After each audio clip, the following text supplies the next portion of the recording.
Magnífica reitora, professor José Eduardo Franco, professor João Caetano, é um gosto estar aqui.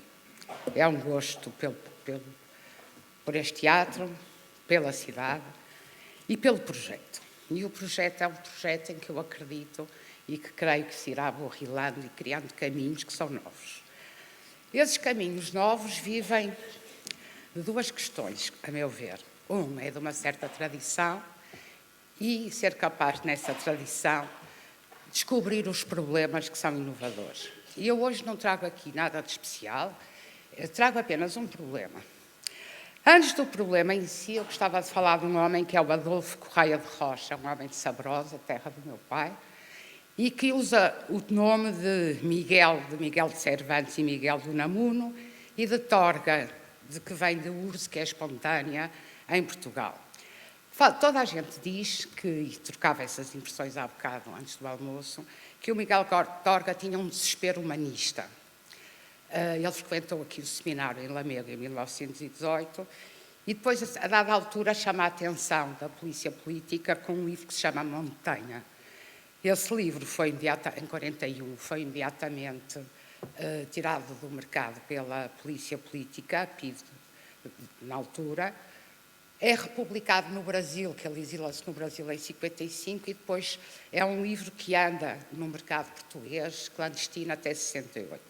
O livro chama-se Montanha, publicado no Brasil como Novos Contos de Montanha, e ele começa assim: escrevo-te da montanha, do sítio onde medram as raízes deste livro. E é que eu acho mesmo que os livros têm raízes. Os livros têm raízes nas biografias individuais, nas terras, nas pessoas e formam, de facto, grande parte daquilo que nós conhecemos como a nossa memória pessoal, coletiva, individual, comunitária e política. O meu título é um título que pode parecer um pouco trágico quando se fala num mundo sem memória, e eu gostava de ligar a minha apresentação, que vai ser muitíssimo rápida, às duas apresentações anteriores, que me chamaram muita atenção. A do Nuno Rebelo de Sousa, quando ele fala no efeito Mateus e na memória transactiva, e, portanto, do problema da publicação científica na era da superinformação, que eu reconheço e que trato também, e depois na questão da literatura cinzença versus literatura branca, que o Carlos Castanheira nos trouxe e que é um problema também real, efetivo. Ele fala no fim dos repositórios, eu também gostava depois de chegar lá. Muito rapidamente, eu vou partir de um conjunto de, diriam os ingleses, de statements ou declarações. A primeira é que, desde sempre, nós assentamos, declaramos, tomamos como certo que nós temos uma preocupação de preservar os artefactos que são criativos do ser humano. A preservação desses artefactos para as gerações futuras é fundamental para a história e para a cultura de cada povo. E depois há um princípio, que é tomasiano, que São Tomás de Aquino, em que as instituições, que são os museus, as bibliotecas, assumem neste contexto um papel absoluto pela responsabilidade de preservar a longevidade destes artefactos. E estes artefactos, sejam científicos, culturais ou outros, são sempre um instrumento de criação de memória. O problema é que a memória é também uma construção da realidade e, sobretudo, da realidade política. E, portanto, quando a memória constrói a realidade política, ela cria vários problemas. O primeiro é que este mundo da memória é um mundo de valores. E esses valores são fundamentais para a preservação do conhecimento. É preciso acreditar que é preciso preservar o conhecimento. Depois, temos estudos desde os anos 30, vários, eu depois, enfim, forneço aqui estes elementos para não estar a amassar a audiência, em que, quando se controla a memória de uma sociedade, controla-se largamente a hierarquia do poder. Depois, há também uma utilidade conceptual da memória, isto é, a memória preserva o indivíduo, neste caso dei o exemplo do Miguel Torga, no conjunto de uma vontade coletiva que está interiorizada. Também são desenvolvimentos muito interessantes no âmbito das ciências sociais. Finalmente, são as recordações que constituem os grupos no presente, mas a memória tem uma natureza particular. E nós temos uma moderna cultura literada que define o conhecimento como proposicional. E isto não é um método adequado para a memória, porque a memória, estas raízes epistemológicas de conhecimento, não são adequadas para a memória, porque a memória é um estado de espírito.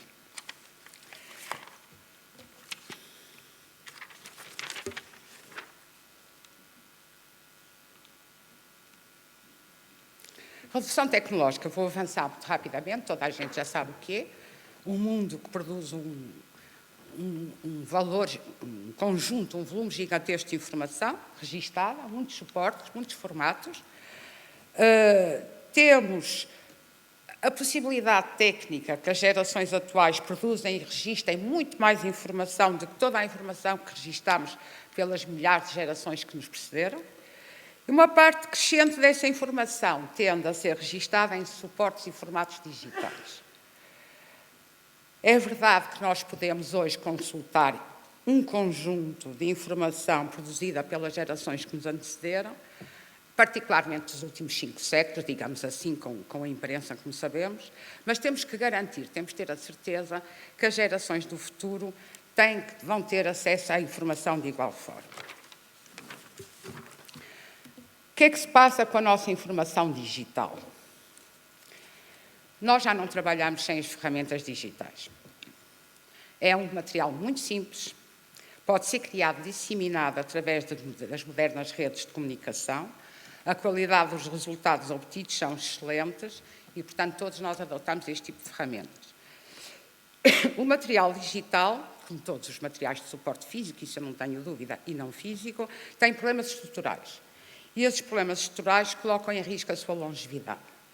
Um documento digital pode ser copiado imensas vezes, infinitas vezes, sem perca de qualidade, mas precisa de um contexto tecnológico que possa ser consumido de forma inteligível para o ser humano. Esta dependência tecnológica vai tornar a informação digital vulnerável a uma coisa que eu diria a rápida obsolescência a que a tecnologia está sujeita. Portanto, a questão que se nos coloca é como preservar o conhecimento. A preservação digital é, ao mesmo tempo, um tema novo e complexo. É novo porque está autonomizado há menos de 2 décadas para a vida do conhecimento humano, é novo. É muito vasto e complexo porque depende de um conjunto de instrumentos conceptuais e teóricos e que têm uma natureza tecnológica. Eu, para fazer esta apresentação, estive a ler uma tese de um colega do Minho de engenharia informática. Na verdade, nós vamos ter aqui a transdisciplinaridade e a interdisciplinaridade, vai ser absolutamente necessário. Uma das características dos objetos digitais, que foi aquilo que digo que mais me impressionou deste manancial de informação, é que eles têm camadas de intermediação tecnológica. Então, várias camadas. Nós, como utilizadores, só usamos a última camada. Mas entre o hardware e o software e a nossa interação com as camadas interiores, vamos ver já de seguida como é que isto se transforma, muitas vezes, em dificuldades novas. Então, o que é a preservação digital? Só para não avançarmos sem ter acesso ao princípio. Temos que implementar técnicas, políticas concertadas para garantir a permeabilidade e acessibilidade a toda a informação. É o conjunto de atividades que garantem o acesso continuado a longo prazo a todo o restante património cultural existente em formatos digitais. Eu nem vou entrar aqui pela preservação da fotografia, da imagem, etc. É uma capacidade de garantir que esta informação permaneça acessível com qualidade e autenticidade suficientes para que possa ser interpretada no futuro e que haja plataformas tecnológicas de diferente utilização ao momento da criação. Isto é, nós criamos e teremos plataformas tecnológicas no futuro. Eu penso que nos últimos 10 anos, pelo menos pela literatura que consultei, que já há muitos projetos, e eu vou-me referir a 1 ou 2, que são muito interessantes nesta área, mas não dão soluções inequívocas e, sobretudo, não estão perfeitamente adequadas aos desafios que por aí vêm. A primeira questão é o objeto físico. Os objetos físicos que o hardware seja capaz de interpretar. Nós aqui temos uma responsabilidade de transformar os símbolos escritos no espaço físico num conjunto de dados capazes de manipular. Mas se nós formos capazes de manipular, todos serão capazes de manipular, portanto também podem ser apagados, utilizados, manipulados e lhes retirada a autenticidade. Estas regras, que são estruturas de abstração lógicas ou sintáticas do objeto digital, eu vou mostrar aqui umas imagens que eu acho que todos, pelo menos os da minha geração mais próximos, conhecem. Eu encontrei há dias, numa arrumação extraordinária do meu escritório, uma caixinha que tinha assim, portanto, por fora. Era um conjunto de disquetes que continham todos os trabalhos de uma tese de mestrado antiga. E depois tenho as teses todas de doutoramento em discos rígidos, ou DVDs. E os DVDs, como sabem, já ninguém os lê, já ninguém os usa. Portanto, para esta adolescência, o que é que nós podemos fazer? Temos que procurar soluções. Estas soluções estão aí. Já foi instalado, como ao Dia da Segurança Alimentar da nossa colega, foi instalado um Dia Mundial da Preservação Digital. É o momento em que se expandem preocupações, em que se criam estratégias. Bibliotecas, arquivos e museus estão particularmente implicados, têm estado presentes nessas iniciativas, mas há outros que não e que têm que estar disponíveis para esse efeito. Muitas obras, vários projetos de investigação, várias teses, doutoramentos, etc. E há alguns periódicos já, periódicos de literatura branca, já lá vou. As pessoas e as instituições querem adotar práticas e políticas efetivas de preservação digital para evitar o quê? Esta é que é a grande preocupação, para evitar uma amnésia digital coletiva dos documentos produzidos. Pois os objetos digitais, e este é o problema, têm uma tendência inata a ser facilmente perdidos. Por outro lado, os suportes de armazenamento magnéticos e ópticos destes materiais são efêmeros e todos os engenheiros informáticos concordam que estão sujeitos a danos e perdas de dados. Estes aspectos, que cada vez se tornam mais evidentes, permitem pensar que pode haver uma falta de memória para o futuro. Então, qual é o momento em que nos encontramos? Na atualidade. Sabemos que o contexto da produção foi muito estável durante séculos. Com os meios digitais e com a web, a produção, armazenamento e disponibilização deste cenário mudou radicalmente. Temos que estar preparados para enfrentar este problema. O volume de informação que nasce já desde o princípio digital alcança patamares muito elevados e reformam a importância da preservação digital. Neste universo digital estão importantes informações sobre as mudanças científicas, tecnológicas e de toda a humanidade. Portanto, é necessário parâmetros que determinem o que é que deve ser preservado. Museus, bibliotecas, arquivos funcionam como responsáveis pela guarda destes objetos com valor histórico e científico, mas a preocupação fundamental para as futuras gerações é o que é que se vai preservar. Quem é que faz essa escolha? Já lá vamos, nós temos uma iniciativa que está praticamente aceita por todos, a iniciativa mais utilizada em português chama-se o Sistema Aberto para Arquivamento de Informação. É o modelo de repositórios de metadados, já tem mais de 20 anos, mas também é uma iniciativa ISO, que quer dizer também é uma iniciativa standardizada. Isto é, tem um modelo de referência para arquivos e que precisam de uma preservação de longo prazo. Nós não fazemos a mesma ideia como parte desta informação estará daqui a alguns séculos. Esta iniciativa, o OAI-IS, é um esquema conceitual cria uma certa disciplina, orienta para essa preservação e manutenção do acesso à informação, mas, na verdade, é apenas um ponto de partida, porque nunca se fez a discussão que é anterior a ela, que é, de facto, o que é que vamos preservar.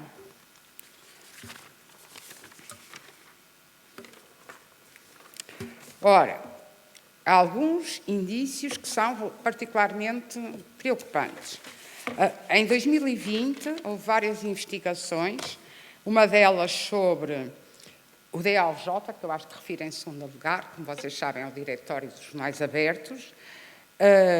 Em 2019, que se refere ao estudo, perdeu 1/3 de toda a informação que tinha disponível. Em 2020, entre 2000 e 2019, portanto em 20 anos, 1/3 praticamente do que estava na web perde-se, ou perdeu-se, e afetou todas as disciplinas científicas de investigação e regiões geográficas no mundo. Portanto, isto é o tema. Será um mundo sem memória? É claro que não. Isto é uma pergunta para ser respondida pela positiva. Mas o que eu queria aqui dizer, com os exemplos que dei, é que a memória tem uma qualidade intrínseca, que é uma componente criativa que a torna fundamental para compreender a cultura e a sociedade. A memória é criativamente individual e coletivamente imaginária. Memorizar também é selecionar, é esquecer. Por isso, a memória é um processo de reestruturação ativa com elementos que podem ser retidos, reordenados ou suprimidos. A memória é fluida e flexível, formando uma rede de ideias. Pode ser standardizada. Quem é que escolhe e quem é que diz o que é que pode ser esquecido e o que é que deve ser preservado? E, portanto, eu penso, eu só venho trazer o problema, soluções nenhumas. Mas a ideia é esta. Na verdade, a globalização traz vários desafios. O Karl Popper dizia, quando nós conseguimos resolver um problema, temos um conjunto de problemas filhos. E eu acho que cada vez mais, à medida que os anos passam, só descubro os problemas filhos. Este é um dos problemas filhos. O mundo digital está em permanente mudança, muito dinâmica, a tecnologia está permanentemente em mudança, sujeita a revisões, atualizações, os próprios objetos digitais também são dinâmicos. Agora, nós temos um conjunto de desafios que têm a ver com os valores e com os problemas e as soluções que nós queremos para a nossa sociedade, e um deles fundamental para que essas escolhas possam ser feitas é preservar o conhecimento. E este é um novo problema global. Eu estava a pensar há bocado nas comunicações dos nossos colegas, já fui falar com um deles, explicando, quer dizer, agora existem rankings das universidades, mas existem rankings para todos os gostos. A literatura branca, só há 5 editoras mundiais que produzem literatura branca. Tudo o resto é literatura cinzenta. E a literatura cinzenta é onde está a inovação, que está nas teses, na investigação, etc. Não é comercial. Portanto, há aqui um conjunto de questões que se levantam com a questão da preservação digital que eu não queria esquecer de trazer a este fórum, porque é um dos problemas que nós temos para o futuro. Eu depois fiz aqui uma listazinha só para distribuir. Tem que se ler mais, temos que estar atentos.